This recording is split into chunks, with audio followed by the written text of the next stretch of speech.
ಆತ್ಮೀಯ ನನ್ನ ಅತಿಥಿ ಉಪನ್ಯಾಸಕ ವೃತ್ತಿ ಬಾಂಧವರೇ, ಇವತ್ತು ಗದಗ ಜಿಲ್ಲೆ ಮುಂಡ್ರಿಗಿ ಪಟ್ಟಣಕ್ಕೆ ಮಾನ್ಯ ಉನ್ನತ ಶಿಕ್ಷಣ ಸಚಿವರಾದಂಥ ಡಾಕ್ಟರ್ MC ಸುಧಾಕರ್ ಸರ್ ಅವರು, ಮಾನ್ಯ ಸಭಾಪತಿಗಳಾದ ಬಸವರಾಜ ಹೊರಟ್ಟಿ ಸರ್ ಅವರು ಈ ಪಟ್ಟಣಕ್ಕೆ ಆಗಮಿಸಿದ್ದು, ಈ ಸಂದರ್ಭದಲ್ಲಿ ಜಿಲ್ಲೆಯ ಪರವಾಗಿ ಅವರಿಗೆ ಸನ್ಮಾನಿಸಿ ಗೌರವಿಸಲಾಯಿತು.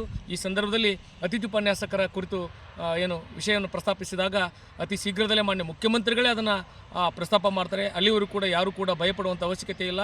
ಅದನ್ನು ನಾನು ಮಾಡಬಾರ್ದು, ಮುಖ್ಯಮಂತ್ರಿಗಳೇ ಅದನ್ನು ಪ್ರಸ್ತಾಪ ಮಾಡ್ತಾರೆ. ಅಲ್ಲಿವರೆಗೂ ಧೈರ್ಯವಾಗಿರಬೇಕು ಅಂಥೇಳಿ ನಿಖರವಾಗಿ ಇಂತಿಷ್ಟೇ ಅಂತ ಕೂಡ ನಮ್ಗೆ ಏನೂ ಹೇಳಿಲ್ಲ. ವಿಷಯ ನಮಗೂ ಕೂಡ ಗೊತ್ತಿಲ್ಲ. ಕೆಲವು ಜನ ಹನುಮಂತಗೌಡ ಕಲ್ಮಣ್ಣವ್ರಿಗೆ ವಿಷಯ ಗೊತ್ತಿದೆ, ಹೇಳ್ತಾ ಇಲ್ಲ ಅಂತ ಬಹಳಷ್ಟು ಜನ ತಪ್ಪು ಭಾವನೆ ಮಾಡ್ಕೊಂಡಿದ್ದಾರೆ. ದಯವಿಟ್ಟು ನೀವು ಹೇಗೆ ನಾನು ಹಾಗೆ ಅದನ್ನು ಮಾನ್ಯ ಮುಖ್ಯಮಂತ್ರಿಗಳೇ ಅದನ್ನು ಪ್ರಸ್ತಾಪ ಮಾಡ್ತಾರೆ. ಜೊತೆಗೆ ವಾಟ್ಸಪ್ ಸಂದೇಶಗಳಲ್ಲಿ 15 ವರ್ಷ 20 ವರ್ಷ 40 ವರ್ಷ ಈ ಥರ ಏನೇನೋ ಗೊಂದಲಮಯವಾದಂಥ ಸೃಷ್ಟಿಯನ್ನು ಮಾಡ್ತಾ ಇದ್ದಾರೆ. ದಯಮಾಡಿ ಅವ್ರಿಗೆ ಯಾರಿಗೂ ಕೂಡ ಕಿವಿ ಕೊಡಬೇಡಿ.